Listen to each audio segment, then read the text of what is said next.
আমাদের শাশুড়ি বৌমার রান্নাঘরে আজকের রান্না হবে চিতল মাছের মৈঠা। পরিষ্কার করে রেখেছি এই চিতল মাছগুলো, এবার কড়া বসিয়েছি, ভেজে নেবো চিতল মাছগুলো। আমাদের চ্যানেলে নতুন হয়ে থাকেন তবে আমাদের চ্যানেলটা সাবস্ক্রাইব করে দেবেন, আর যদি ফেসবুক থেকে দেখেন তাহলে ফলো করে দেবেন, ফলো করে আমাদের সঙ্গে থাকবেন। আচ্ছা, মৈঠা করার জন্য কড়া বসিয়ে দিলাম। কড়াটা গরম হলে আমি তেল দিচ্ছি কড়াইতে।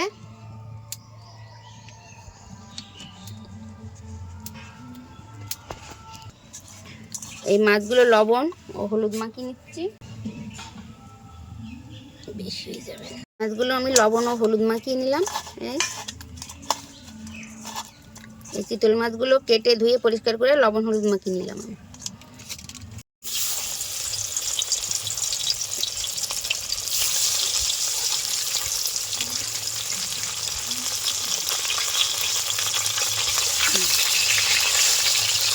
চিতল মাছগুলো আমরা ভালো করে ভেজে নিচ্ছি।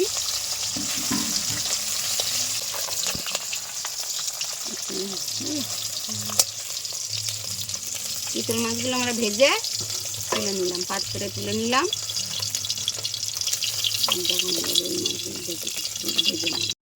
চিতল মাছের মৈঠার জন্য আমি প্রথমে কড়াইতে তেল দিলাম।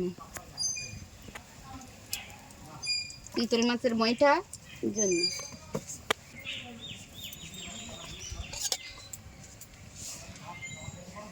দিলাম কালো জিরে আর একটু আর জোয়ান।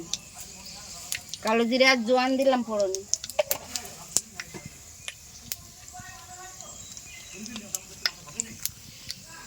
পেঁয়াজ কুচানো পেঁয়াজ,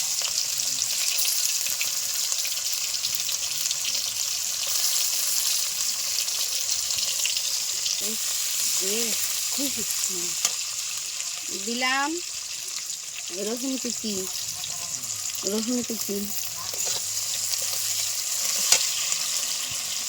দিলাম কাঁচা লঙ্কা, টমেটো কুচি,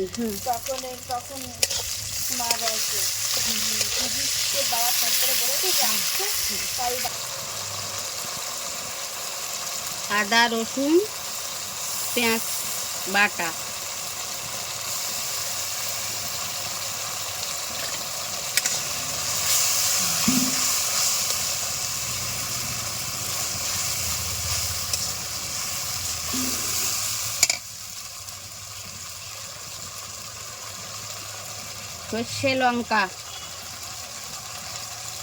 সর্ষে লঙ্কা দিয়ে দিলাম বাটা।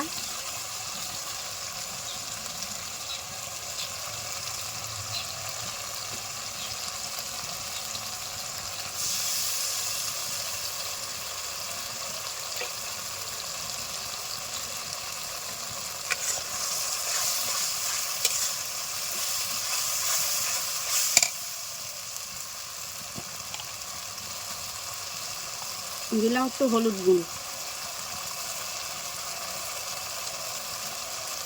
এবং কালার হওয়ার জন্য একটু কাশ্মীরি লঙ্কার গুঁড়ো।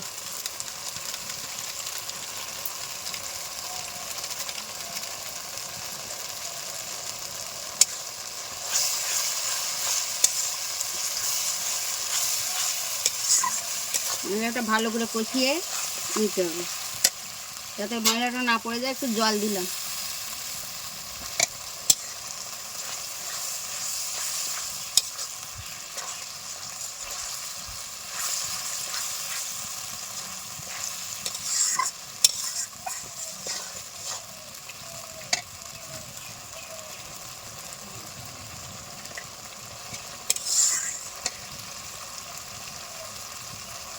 এই আমি মাছগুলো এবার এই মশলা কষার মধ্যে দিয়ে দিচ্ছি। মাছগুলো এক এক করে মশলা কষার মধ্যে দিয়ে দিচ্ছি।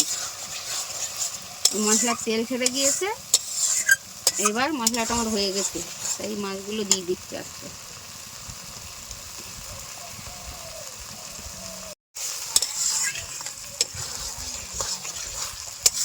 মাছ দিয়ে আর বেশি কষাবো না, মাছগুলো যদি ভেঙে যায় তাই।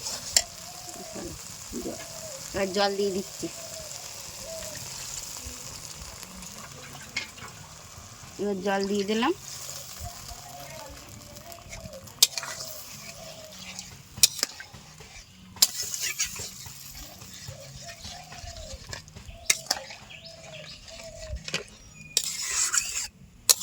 কি সুন্দর কালার এসেছে না একটা, কাশ্মীরি লঙ্কা গুঁড়ো দেওয়ার জন্য একটা কালার এসেছে, খুব সুন্দর কালার।